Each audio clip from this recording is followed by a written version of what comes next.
I will trim off YouTube. It is slow, having a really slow connection with LinkedIn right now.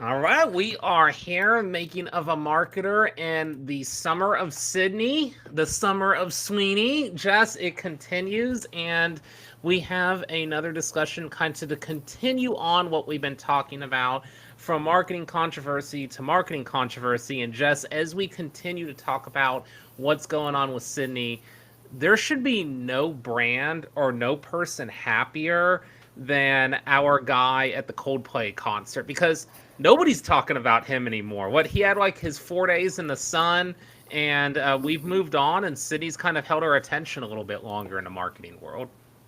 Yeah, I would say either the sun or the major thunderstorm rain.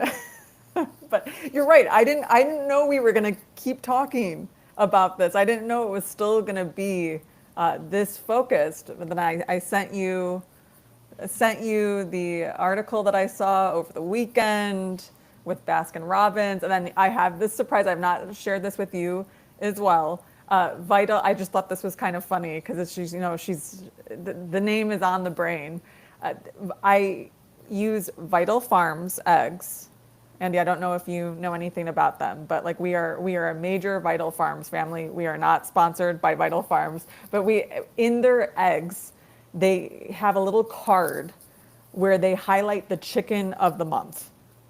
So, do you Okay. want to guess? Do you want to guess August chicken? What the name of August It was chicken? Sydney, right? Yes. So here I have. Let me see if I can pull up the photo. I just thought this was so funny. I was like, I sent you this article, and then I actually looked at the eggs, and I was like, oh, what's August?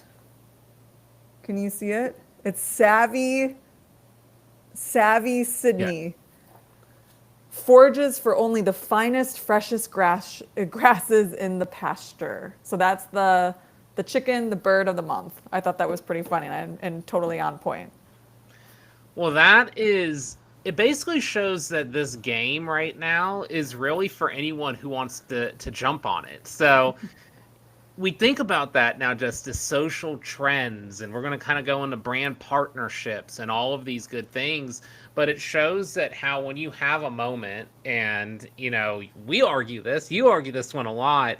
Are you trying to be like informative? You trying to be cool? Like, how do you like align this to your brand? So I find it fascinating when brands are still able to find a way to keep it within what they would do and how they would be witty, but it still feels natural. That's like the hard thing. Is like, can you jump on a trend and still be natural with it?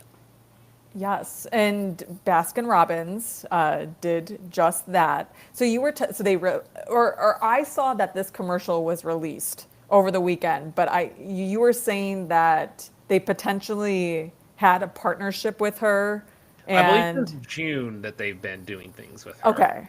okay. So they're just capitalizing on the moment, and like you said, I think that this still is aligned because I don't think they're trying to be a cool brand, but I think they're understanding that now this community has been created from the anti-ad movement, and they have a deeper understanding that this community now is in support of her. Yeah. So they're really leaning into that. And that's what's, I think, this is almost old school marketing. So like I feel like we're almost viewing this as the anti-ad movement, or kind of like disrupt the medium type movement. We're seeing this as this like new thing, because I feel like the way that a lot of ads have gone in the 2020s is very much, hey, what is everybody else doing? Let's just go do that too because it doesn't get us in trouble. We ran the ad and we move to the next thing. It's like checking a box. Like, we have to have a Super Bowl ad, we have to have social media marketing, we have to do this certain set of interviews with approved people. It's like you check all those boxes, but the art of marketing used to be like, and we're talking probably, decades ago, when it was probably a little bit more of a breakthrough type strategy. That's really what they used to do. So, like, while this feels almost nuanced, I think it isn't nuanced, but it almost feels nuanced because we haven't seen it in a while. We haven't seen brands kind of like do this like anti-marketing type approach. So it's interesting, especially in a day of influencers and TikTok and what all that looks like. This actually was more of an old school traditional television asset. Same thing for Baskin, and really kind of same thing that we saw Dunkin' Donuts do. So they're actually pulling out some history pages here. That and now potentially Bud Light as well. That's the newest headline, that they're looking to her to be the new influencer brand ambassador for the brand. And there's now a larger sum of money attached to her her influence and to her participation in whatever they come out with. So I find this really, really fascinating because as we were talking about, like, what if no one said their opinion on this? Or like, what if people just, there was not that group that had that outrage? Mm-hmm. I don't think we would be at this point right now with her. No, because it wouldn't have gotten the attention. So No. the attention. So let's go into like a paid ads world. Just you and I are very familiar with paid ads. It's a big part of what we do. But what is the goal of paid ads? Like, some would argue it's about conversions and doing all of these different things. ROI, of course it is. At the end of the day, like, no matter what marketing you do, that's what it is about. But more so, a paid ad is meant to pay money to break through to a certain audience so you're prioritized ahead of others. Now, if you think about just the general sphere of marketing, you talk about going viral, getting people talking about you. Easier said than done. Like, there are marketers that have been trying to do this for 30 years, and they might have had one or two times where they've really gone viral. So you think about that and the attention they got from a paid perspective, a paid television commercial, some paid ads. But most of this, if I bet I look this up, is going to be 90% organic at this point because everybody's talking about it. So people want algorithm hacks, marketing hacks. Like, how do I break through? The ultimate way to break through is to have people talking about it. So what do you want people to be saying? That's going to be controversial because some brands don't want that amount of negativity or that amount of heat on their posts, and that's okay.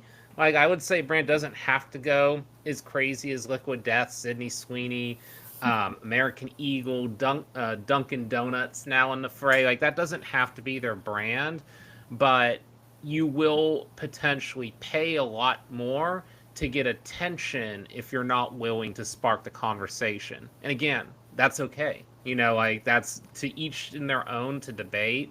But the strategy of getting people to talk about things, that's very old school, again, marketing, and how brands don't have to be the largest brand in the world to be able to get themselves involved in that conversation. Yeah, the earned media effect. What I will say though with these brands, and again where they're taking it the next step forward, they're breaking through, but and again, they're asking questions about, like, what does this mean? Like, why are people responding this way? And that's when they get the deeper understanding that this is something that the community or a new community that they are building and reaching is in support of. So that's what they're jumping on and carrying forward. I would say the other thing that's interesting about Sydney as an influencer, or a celebrity. So there's a lot of entry points to her. For me, I start seeing her pop up on advertising. I have not watched the show Euphoria, but I know that that's the one where I think she got the mainstream success. I did see her on The White Lotus, which has gotten a lot of popularity as well. rom-coms, like kind of a lot of different genres. So I think she actually kind of fits some of the marketing because sometimes you have certain influencers, celebrities, whatnot. They're one genre, one thing. You've seen, let's say, a Liam Neeson movie, which a fabulous actor, and I feel like you've seen like half of them, and you kind of know what he is. But I think Sydney's been a lot of different things in her different roles. Like she has different areas where she could be marketed, and I think that's why this was such an interesting outrage, but almost reverse outrage, because people are kind of going like, what's your deal with her? Like she's as kind of clean as can be when it comes to Hollywood, where there's not a lot of people who are super clean. She doesn't really have any controversy, any beef, hasn't done really anything to anyone. So I think that was interesting because that type of controversy almost was like, okay, a lot of people are talking about her, so other brands will put her in their ads. But at the same time, you go to her Wikipedia page, you're not going to find any like real controversy outside of what the marketing was with her in it. And she is relatable. I just feel like she looks like, she looks like normal. I know that's really bad to say, but you know what I'm saying? Like if you're looking at actors and actresses, sometimes they can look like they're taking shots, they've got plastic up the wazoo, and she just looks like she's like someone that could be right next door to me. Does Yeah. that make Yep. No, definitely, and I think that that's part of the aspect why people like influencers. To a certain extent, everyone's gonna be a little bit different influencer. There are some that are more of the natural feel, some are less of the natural feel, but you look for someone that could attach to your brand, and you don't feel like you're deviating too much into this really constructed marketing world that gets out of touch with your users. I would wager to say, and I haven't run a social media listening report, but I would wager to say if I ran it across Gen Z for her, she would probably come up in the top five of most impactful voices. So to me, it's like a no brainer. But also, here's like a whole other subject. Let's talk about this just because this kind of spills off of this. And that's where when I do work with a lot of brands and I do say, hey, let's try this, work with this person, try that. And there's always going to be a volume of negativity that comes in. And if that comes in, do you pull the plug or do you stick to your guns and roll with what you're marketing, knowing that if you have a conversation going in the world of digital media and how angry people are on these social media channels, you're not going to make everybody happy. So if you're getting 25,000 comments, the chances are that all 25,000 are happy are going to be 0.0%. And you're going to likely have thousands of people that are very negative in these comments. And I feel like brands get so worried about that they kind of freeze. They freeze who they work with. They freeze the things they try. And if you think about controversies, like right now, let's say American Eagle, like it's the talk of the town. I guarantee you, a year and a half from now, we will not be talking about this with American Eagle unless they continue using Sydney, which they need a deep pocketbook to be using her for a year and a half, because she's probably going to be a little bit higher price now that there's a lot of asks for her. But it comes, this one's stuck around for a while, but then it goes. And in the marketing world, can you capitalize and build off of those moments? That's what's going to be the game changer, and why I think that so many brands are missing that. They're not getting moments. They're just running ads. Yeah. Going back to the American Eagle point, because we did talk about this last week. I don't know if we talked about this last week in our episode, but the response from the marketing team was perfection. It was so good. They stood behind their work. They stood behind the boldness. And then they clarified. They didn't apologize. They clarified and said that this is going to be an ongoing series, and we are going to be featuring many people. And that was Genes.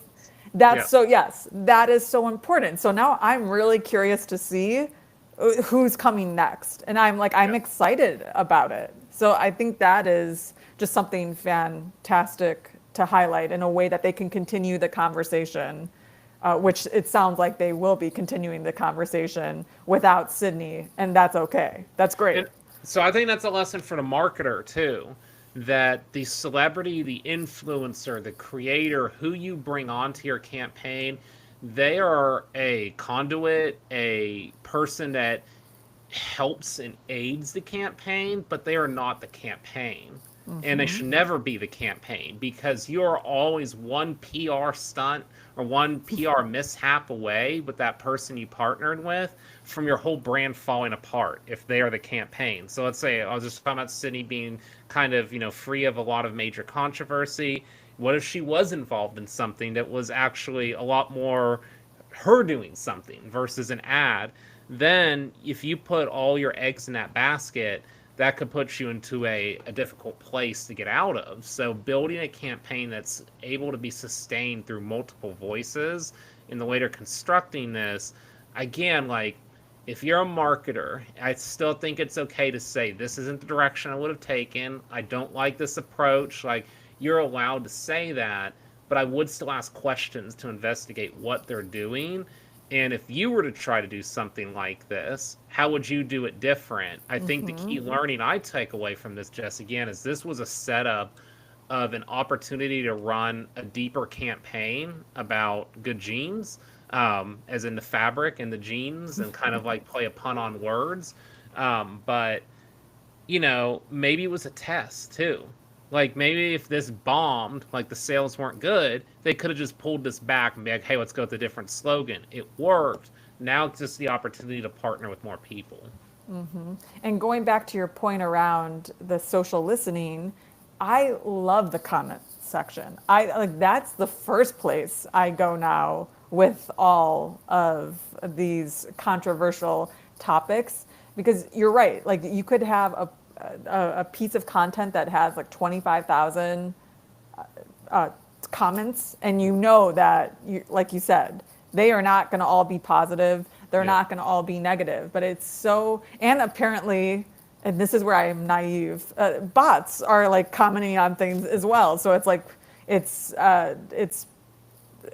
catapulting the conversation as well. But I love going through and just trying again just to using it as a learning opportunity, just trying to like I look at it as like I want a deeper understanding of what this community, what these people are saying, and then I want to ask like what does this mean, like what does this mean about them, what are they feeling, like what do they need to be said to be represented and feel good. And I think the comment section is totally underutilized and Hmm. such an incredible learning. Like even if you have the negative comments. Yep.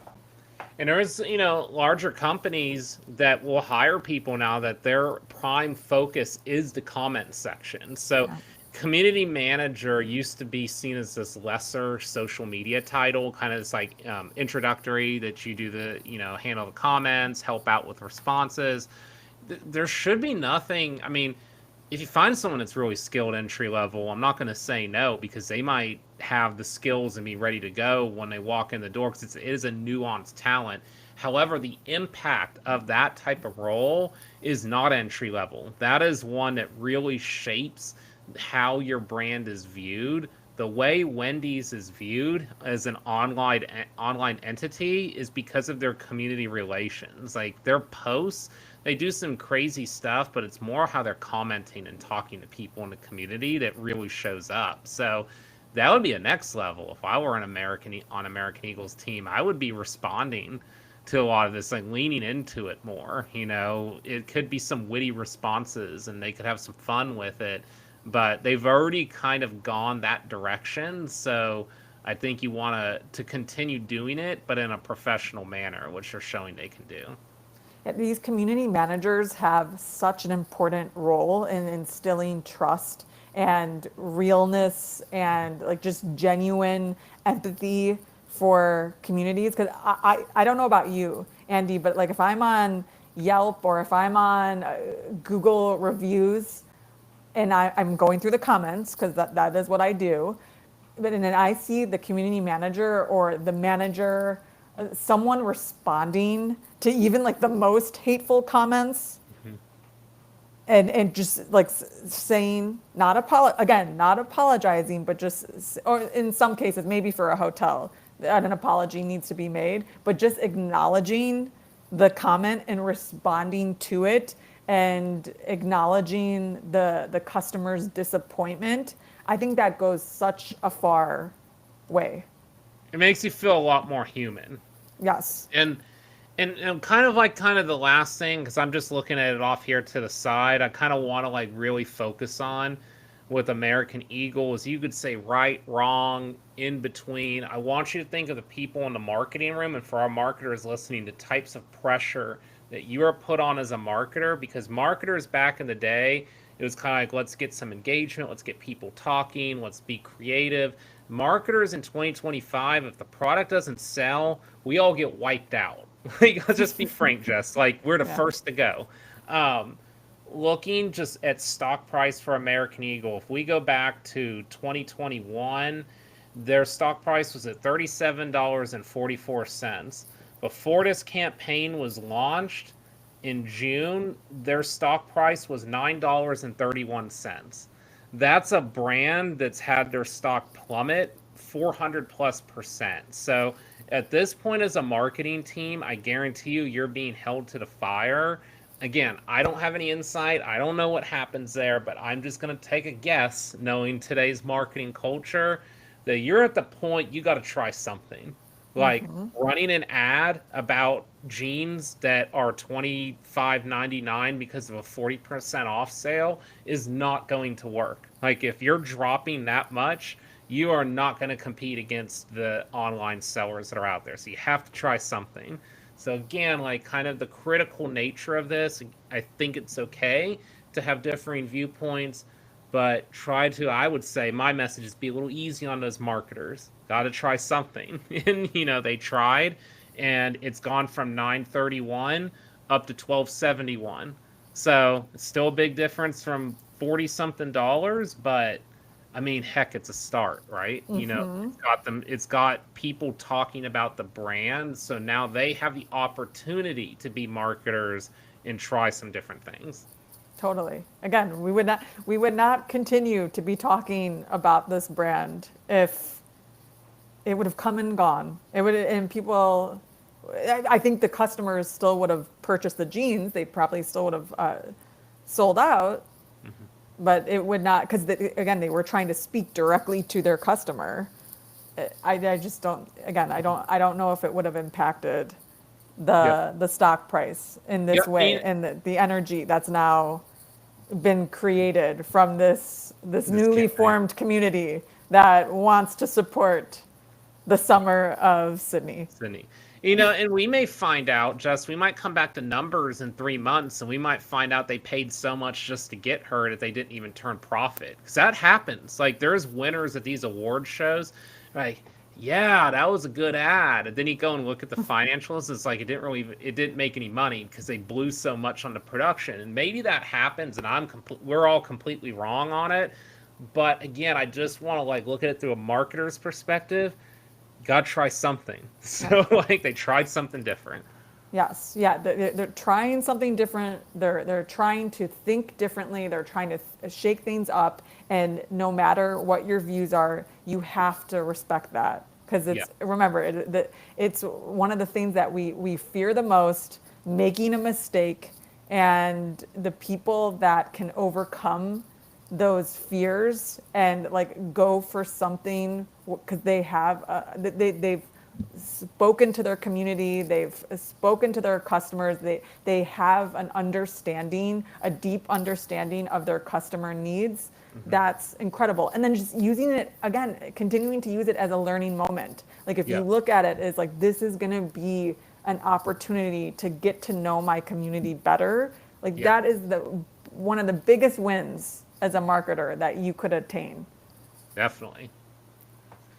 Well, more learnings, and this will be in the textbooks one day, Jess. Maybe in like the 20 like class of like 2052 college students. They'll be looking back on this one because I didn't go to school for marketing. I went for broadcasting, but there's certain broadcast campaigns that always get brought up. So maybe this will be one we look at, back in time, being really pivotal and a change for the way that, kind of going back to like the beauty style marketing. You haven't seen a ton of it in that fashion in a while. That used to be in, so it could be something that we look at in like the chapters, how to start to change what brands were doing.